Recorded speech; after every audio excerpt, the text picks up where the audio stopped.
మాతృదేవోభవ. మండుటెండలోన మర్రి నీడను బోలి అభయహస్తమొకటి శుభము చూపు. జగన్మాత. మండుటెండలోన మర్రి నీడను బోలి అభయహస్తమొకటి శుభము చూపు. అదియలేకయున్న అమ్మవో బొమ్మవో ఎవరు నిన్ను గోర్చి ఏడ్చువారు. అదియలేకయున్న అమ్మవో బొమ్మవో ఎవరు నిన్ను గోర్చి ఏడ్చువారు. ఏబిఎన్ ఆంధ్రజ్యోతి ప్రేక్షక మహాశయులందరికీ నవజీవన వేదం అనే కార్యక్రమంలో 896వ భాగానికి స్వాగతం పలుకుతున్నాం.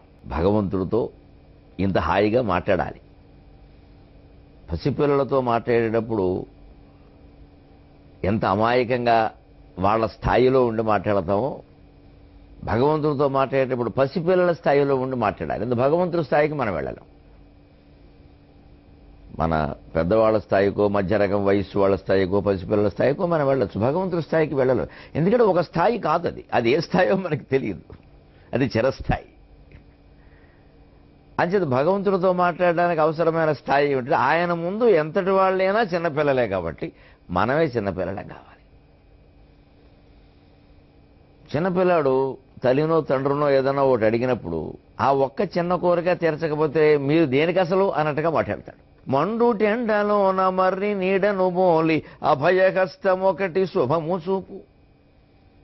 మండుటెండలో మగ్గిపోతున్న వాడికి మర్రి చెట్టు నీడ దొరికితే ఎలా ఉంటుందో, ఫోటోలో నీ అభయహస్తం చూస్తే నాకు అలా అనిపిస్తుందమ్మా.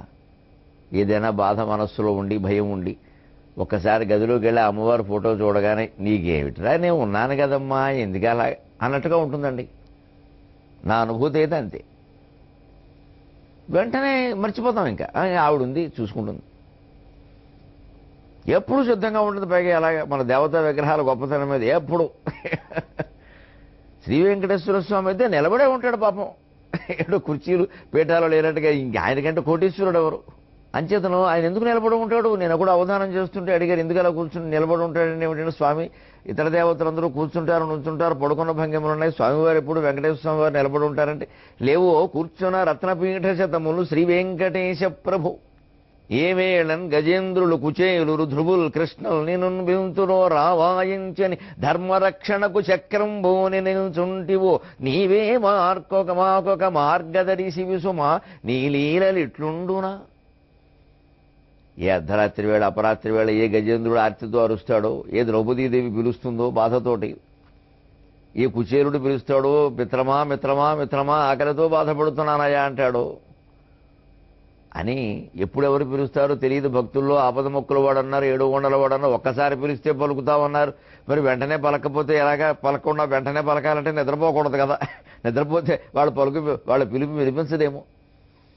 పైగా కూర్చున్నామంటే నిద్ర వస్తుంది, కాసేపు పడుకోవాలనిపిస్తుంది. ఎందుకంటే నిలబడే ఉంటే మంచిది. నా భక్తులు నేను ఎప్పుడు పిలుస్తారో తెలియదు. పాపం ఈ కలియుగంలో ఆపదలు ఎక్కువ. ఎప్పుడైనా వస్తే ఆపద మొక్కులు వాడా అంటారు నన్ను. ప్రత్యేకంగా ఏ దేవుళ్ళి అన్నవాళ్ళు నన్ను అంటున్నారు అని. మన ఆపద మొక్కుల వాడు, 7 కొండల వాడు ఎప్పుడూ నిలబడే ఉంటాడండి మన కోసం. అది మన దేవతా విగ్రహాల యొక్క వ్యాఖ్యానం.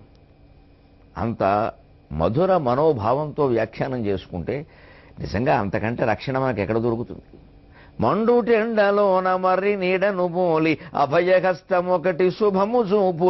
అది ఎలేకయున్న అమ్మవో బొమ్మవో ఎవరు నిన్ను గోర్చి ఏడ్చువారు. మాకు కావలసింది ఆ భయహస్తం అమ్మా. నీకెన్ని ఆయుధాలు ఉంటే, ఆభరణాలు ఉంటే మాకే. నువ్వు మణిద్వీపంలో ఉంటే మాకే, అండమాన ద్వీపంలో ఉంటే మాకే.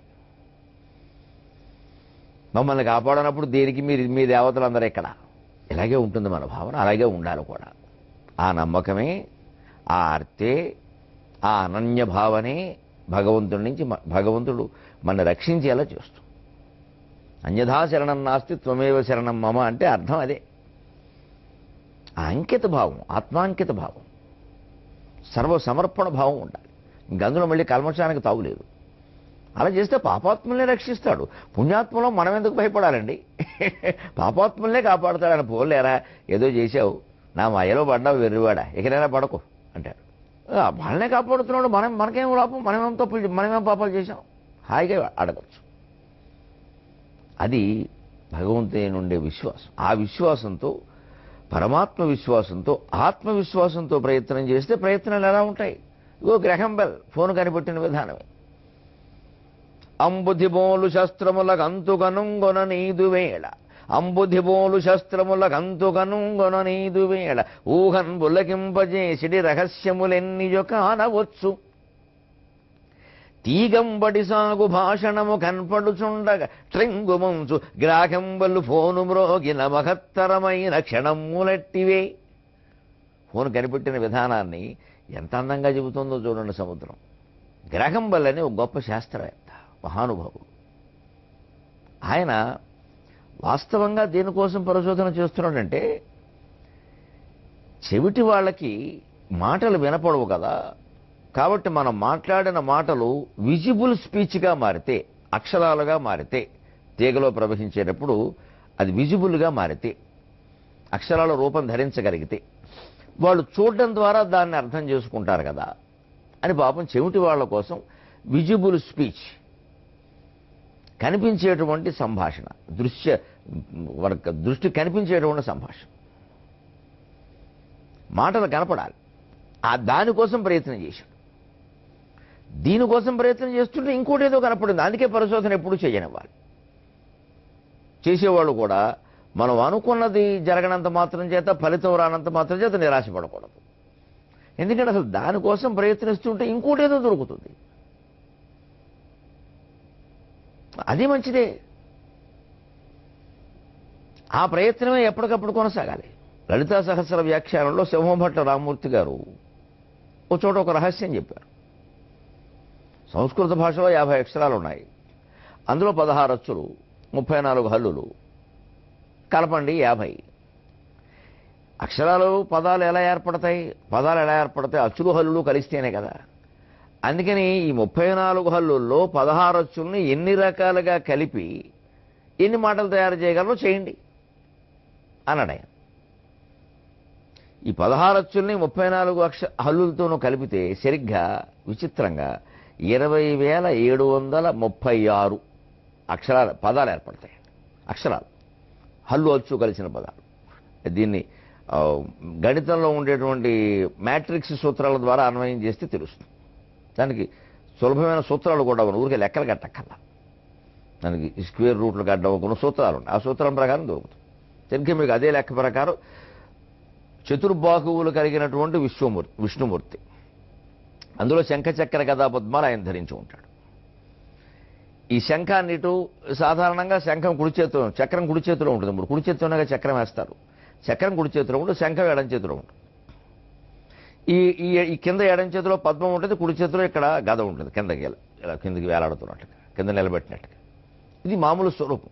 కానీ ఒకసారి ఊరికే ప్రయోగం కోసం అన్నట్టుగా ఈ చక్రాన్ని ఈ చేతిలోకి, ఈ శంఖాన్ని ఈ చేతిలోకి, ఈ గదనిటు పద్మం ఇటు, అలాగే పద్మం పైకి గద పైకి, చక్రాలు కిందికి, మళ్ళీ చక్రం కింద పద్మం పైన, ఇలా ఇవో రకరకాలుగా మారిస్తే సరిగ్గా మీకు 24 భంగిమలు ఏర్పడతాయి. అందుకే కేశవనామాలు 24, చతుర్వింశతి. విష్ణుమూర్తి యొక్క రకరకాల భంగిమలనే నామాల్లో చెప్పారు. ఈ దేవత విగ్రహ నిర్మాణం వెనకాల, ఆ రూపకల్పన వెనకాల ఉండే మంత్రశాస్త్ర రహస్యమే ఇది. అలాగే సరిగ్గా మీకు లలితా సహస్రనామ సంస్కృతంలో 16 అచ్చుల్ని 34 హల్లులతో కలిపి రకరకాల అక్షరాలు ఏర్పాటు చేస్తే మొత్తం మీద 20,736 అక్షరాలే ఏర్పడతాయి. ఒకటి తక్కువ కాదు, ఒకటి ఎక్కువ కాదు. దాన్ని కలపండి 20,736. సరిగ్గా 2, 7, 9, 3, 12, 6, 18 కలిపితే 9. అదే 9 పూర్ణ సంఖ్య. కాశీలో 9 రోజుల నివాసం అదే ఉద్దేశం. ఏ అక్షరాలు, ఏ అంకెలు ఎన్ని కలిపినా 9 మించడానికి వీల్లేదు. అందుకే 9 ఆ 2 అంకెల స్థానంలోకి వెళ్ళే వరకు 9 పూర్ణ సంఖ్య. 9 తర్వాత ఇంకా పునరావృత్తే. 9 తర్వాత ఇంకా పునరావృత్తే. అందుకే శరీరానికి నవద్వారాలు. ఈ నవద్వారాల్లోంచి జీవుడు బయటికి వెళ్లేలోగా పూర్ణత్వాన్ని చేరుకునే ప్రయత్నం చేయవయ్యా. ఏదో ద్వారం గుండా బయటికి వెళ్ళిపోదామని చూడకు. ఏదో ద్వారం గుండా బయటికి వెళదామని చూడకు. ఈ నవద్వారాలకి సంబంధం లేని బ్రహ్మరంధ్రం ఉందే, ఆ రంధ్రం ద్వారా బయటికి వెళ్ళాలి. ఇక మళ్ళీ రావద్దు ఇందులోకి. ఇంకా ఏ రంధ్రం ద్వారా బయటికి వెళ్ళినా మళ్ళీ నాభి మార్గం ద్వారా ప్రవేశిస్తాడు. 9 రంధ్రాలు కాకుండా స్త్రీ పురుషులిద్దరికీ కూడా ఇంకో 2 రంధ్రాలు ఉన్నాయి. ఒకటి నాభి, అది నిజానికి రంధ్రమో కాదో తెలియదు, మూసుకున్నట్టు ఉంటుంది, కానీ అది రంధ్రం కిందే లెక్క పెట్టారు యోగశాస్త్రంలో, మామూలుగా చెప్పరు. యోగశాస్త్రంలో అది రంధ్రం కాకపోతే మనం తల్లి కడుపులో నాభి ద్వారానే ప్రవేశించాం, నాభి మార్గం ద్వారానే నాభి నాళం, ఆ నాళం ద్వారానే మనం బయటకు వచ్చాం, బొడ్డుతాడు కోశారు, అంటే నాభి రంధ్రం. అంతకంటే ఎక్కువగా కనిపించిన రంధ్రం బ్రహ్మరంధ్రం.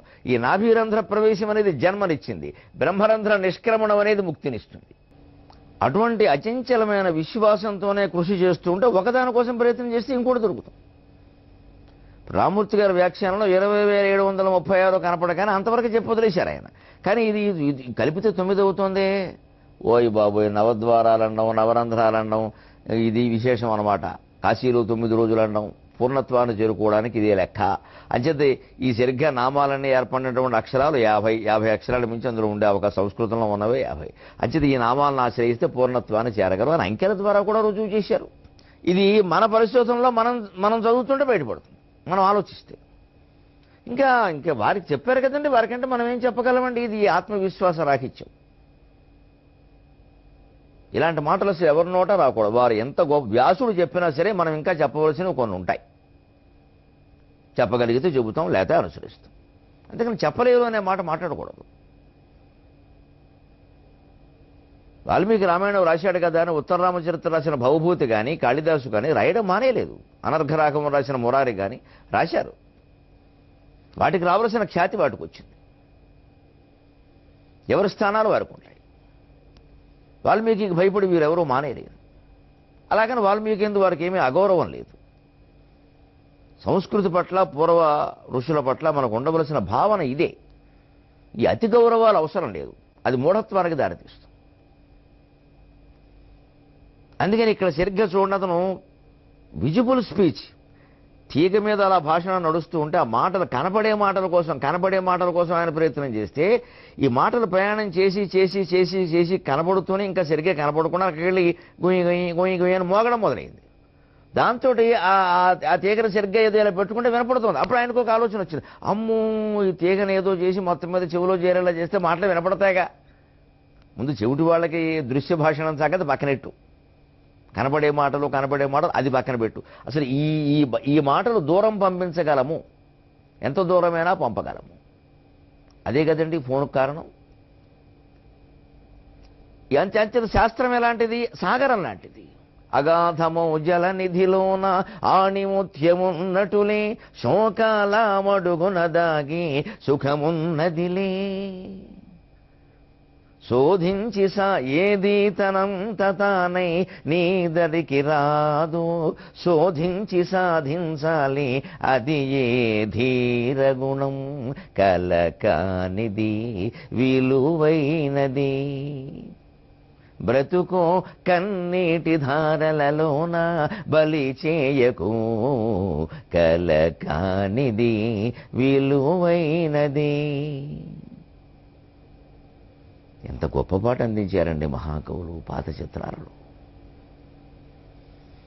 అగాధమో జననిధిలో ఆణిముత్యం ఉన్నట్లే, శోకాల మడుగున దాగి సుఖం ఉన్నదిలే. శోకం ఉంది కదా అని ఏమవుతాయి? పారిపోతావా?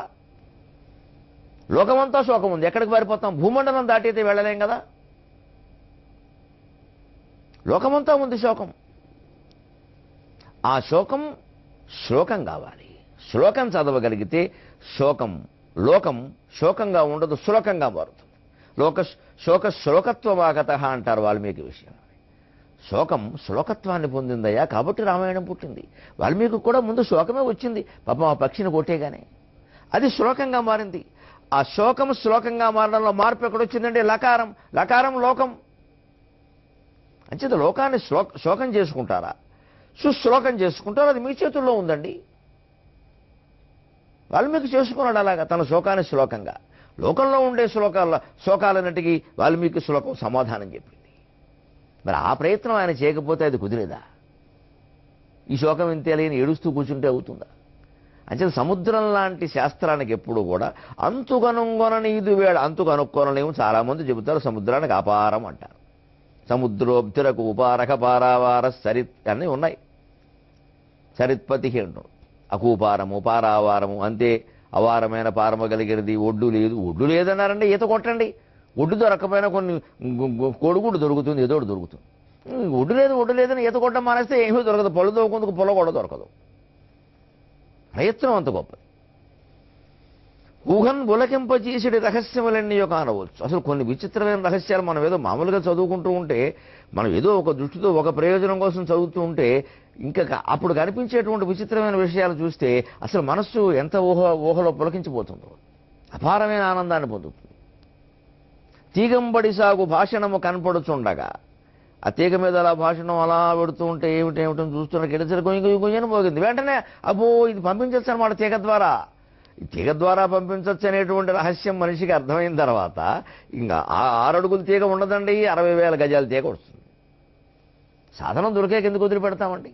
గోడ ఎక్కడానికి అయ్యో బలిలాగే ఎక్కాలేమో అన్నంతకాలం మనిషి ఎక్కలేడు. కానీ ఓ చిన్న పీట కనిపెట్టాక నిచ్చెన కనిపెడతాడు, నిచ్చెన కనిపెట్టాక ఏదైనా కనిపెడతాడు. అప్పుడు పైనుంచి తాడేసేది కనపడతాడు, రకరకాలు కనిపెడతాడు. ఏమీ లేని రోజుల్లోనే కోట కూడా లెగపాకడానికి ఉడుముకి తాడు కట్టలేదా? ఆ తెలివితేటల మనిషివి కావా? ఉడుమును మోసగిస్తే మోసగించచ్చు, కానీ తెలివితేటలేగా. అంటే ట్రింగు మంచు గ్రాహంబలు ఫోను మ్రోగిన మహత్తరమైన క్షణములెట్టు ట్రింగ్ ట్రింగ్ ట్రింగ్ ట్రింగ్ అని మన ఇళ్లలో ల్యాండ్ ఫోన్ రూపంలో బ్రహ్మాండంగా మోగుతున్న ఫోన్ కనిపెట్టడానికి అదే కదండి కారణం. అంబుధిమోలు శస్త్రములకు అంతు కనుంగొను నీదు వేళ ఊహన్ బుల్లకింపజేసుడి రహస్యములెన్నియో కానవచ్చు.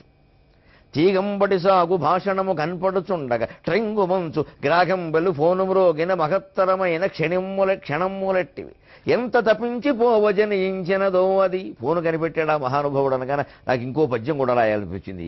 ఎంత గొప్పది ఫోన్ ఆవిష్కరణ, సామాన్యమైన విషయం అది. ఎంతో అమెరికా వాళ్ళని అంబాజీపేట వాళ్ళని ఏకం చేసి వస్తుంది పట్టుకొచ్చి ఒక క్షణంలో. అమెరికాకు ఫోన్ మాట్లాడుతుంటే మన ఇంట్లో మన పక్కన కూర్చొని మాట్లాడుతున్నట్టుగా ఉంది. ఎంత రుణపడి ఉంటామండి గ్రాహం బెల్కి.